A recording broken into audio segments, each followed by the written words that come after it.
Hey, welcome to Gold Scratch. And first of all, July 4th today, so happy July 4th day to all our friends in the USA. Bulk of my viewers are in the USA.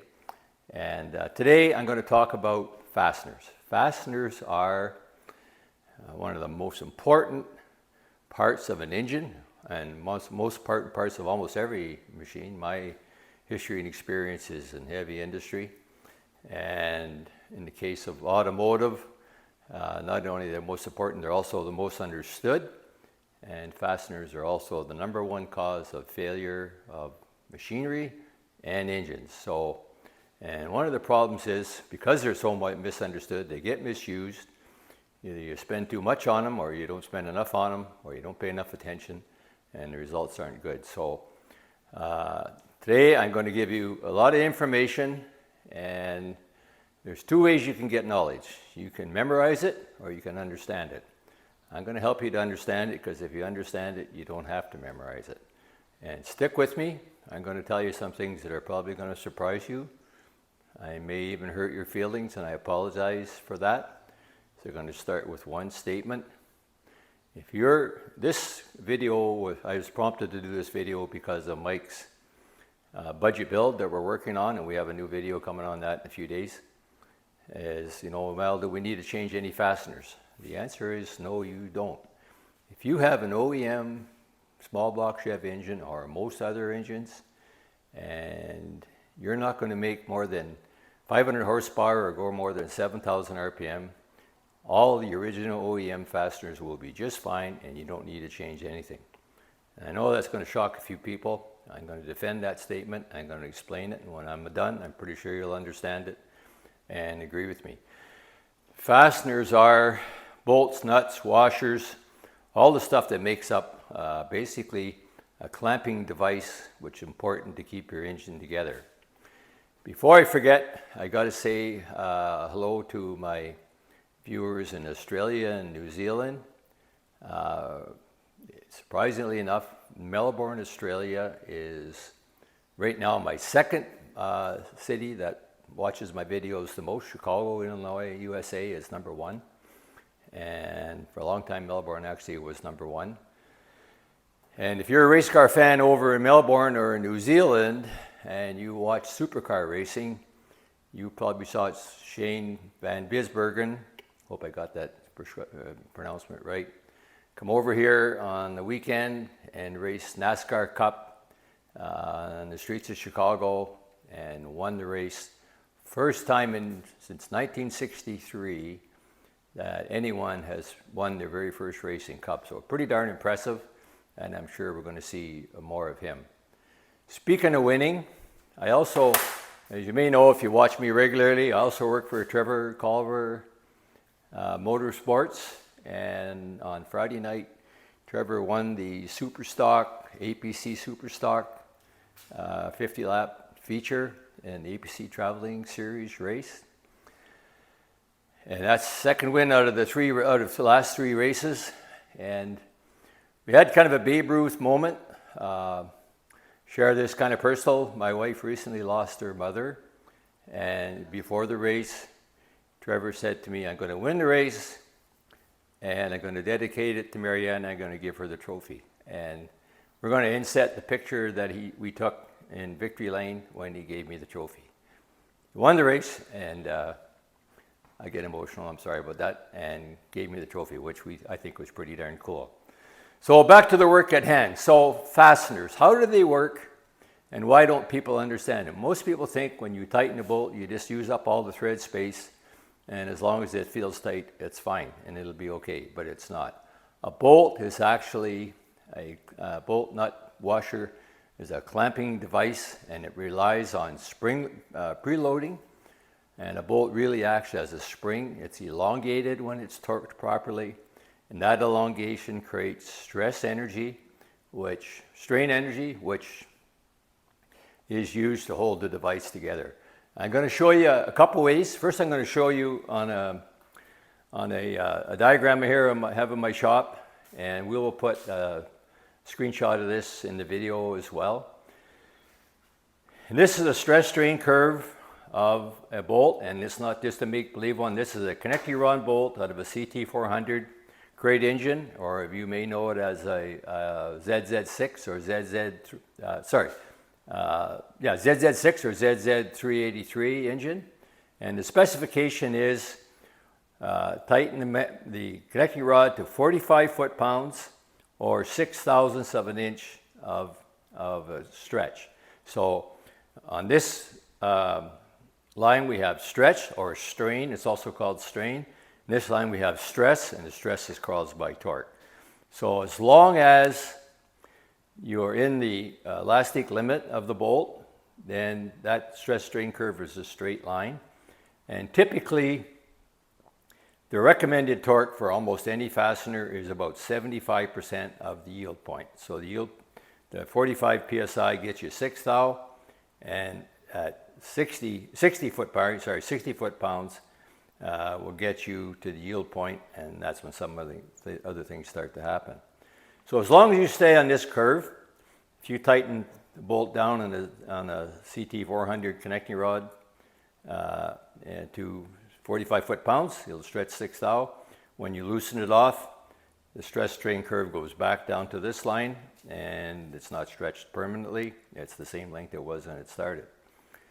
If you keep tightening it past the yield point, which you can see is happening here, the bolt's still stretching, but the torque's not going up. So in this point, the bolt's in what's called yield, or permanent elongation or permanent stretch.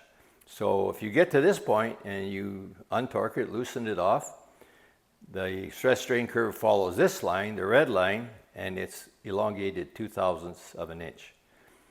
It's ruined. Throw it away. Once you elongate a bolt, it's garbage, and it'll get you in lots of trouble. Never use one that's been elongated.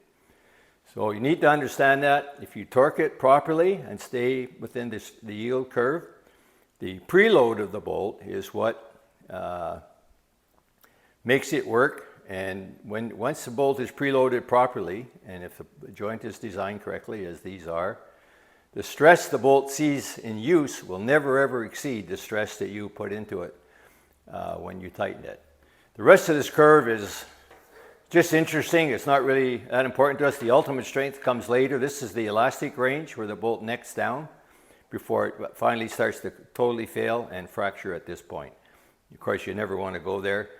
Okay, and if you have ever had that terrible feeling when you're torquing a bolt and you can feel the torque wrench moving and the torque's not going up, and you know you just stretched the bolt beyond its length or broke it, and you get that sick feeling, well, that's exactly what's happening in this part of the curve. So I'm going to try to show that in a different way, and I've got a little mock-up here in my shop. I hope this is able to understand. You're able to understand this. So I bought a little fish scale, and I preloaded the fish scale to 36 or 37 pounds, and I used this 15/16 wrench to jam it in a preload position. So the scale's already stretched, the string is stretched, and that is just like the preload in a bolt when you torque the bolt. When you tighten it down, you actually stretch it.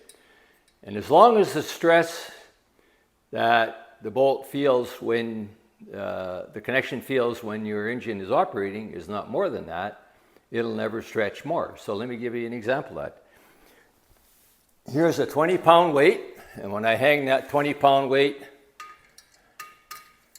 onto the hook, watch the scale. Still 36 pounds. Okay, I've added 20 more pounds, and the scale's 36 pounds. So this is actually the force that your engine sees when it's running, and the connecting rod bolt is the most important bolt of any engine. The next in line is the main bearing cap bolt, the next in line is the head bolt, but the connecting rod bolt is the most important for a couple of reasons. It has to be small because it rotates with the engine, and so it can't be big and thicker or heavy, and because it rotates, it's impacted by compressive and relaxation forces as many thousand times as your engine is revving. If it's revving 7,000 RPM, then it's going to see 7,000 stretches and compresses. However, as you can see by my display, no matter how many times I put this 20-pound bolt, that's a revolution, that's another revolution, that's another revolution. No matter how many times you do that, it never stretches more than it was before. So the preload stays the same. So if that's the connecting rod bolt in your CT400 or any other engine connecting rod, if it's torqued properly, when it's running at 7,000 RPM or any RPM, it doesn't see any stress whatsoever other than the preload stress. So back to the part that's probably going to surprise you. People often say, well, it's had lots of RPMs, you know, the bolt must be tired, I better change it. Well, it's not tired because it hasn't done anything. It's sat there in a preloaded condition, sometimes for 50 years, rotated millions and millions of times, and hasn't done anything. And you can reuse that bolt and get a good sleep at night because it's just as safe as putting a new one in. I'm going to make a point about this right now about marketing. Marketing has convinced us that we need a whole bunch of things that we don't need to do. High-end, high-strength bolts that are 200,000 PSI are beautiful products. I guess I'll mention one, ARP, for example. It's a beautiful product. It does exactly what it says it'll do, and you will never have to worry about it failing. The only problem is for most applications, once again, unless you're going to have an engine that's got huge horsepower or is on nitrous or blown or something like that, you just don't need it, and you'll get away just fine with your stock bolts. So, a couple other things about bolts, how bolts are designed. So here's just an ordinary head bolt out of Mike's 350, we're going to put this head bolt back in Mike's 350. If you notice, it has a large diameter at the top and the thread diameter is larger, and this section is smaller or reduced. And the idea of that is when you torque this bolt, and typically head bolts probably stretch about the same because the stretch is based on the amount of stress in the bolt.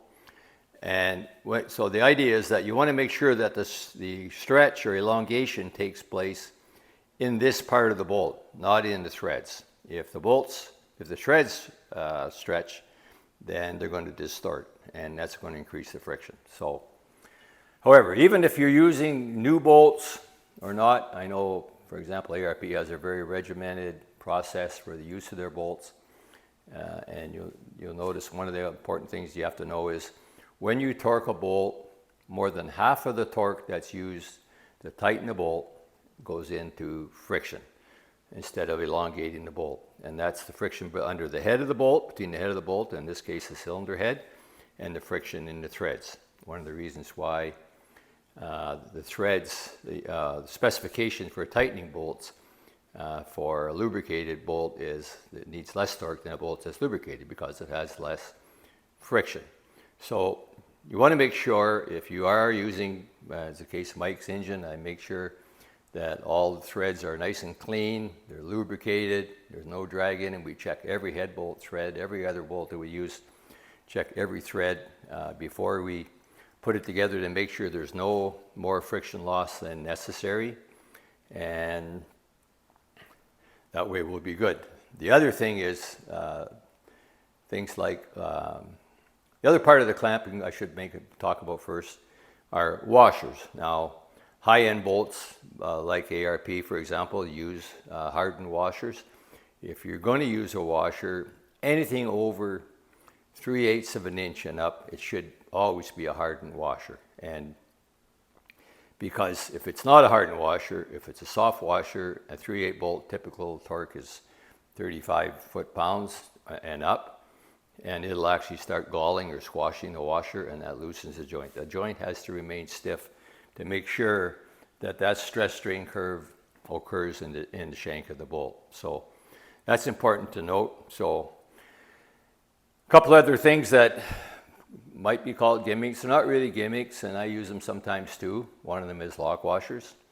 If you have any lock washers in your bolt bin bigger than 3/8 of an inch, when this video is over, I suggest you go and throw them all away because they're just going to get you in trouble if you use them in a torqued application. Lock washers, one of the problems with lock washers is they don't lock anything. They're a gimmick that was manufactured by the bolt nut makers because people get that warm, cozy feeling when they use them, and that's about all they really do for you. In fact, once again, if you try to use a lock washer 3/8 and above, unless it's at least a grade 8 lock washer, it'll actually ruin your joint and cause it to fail.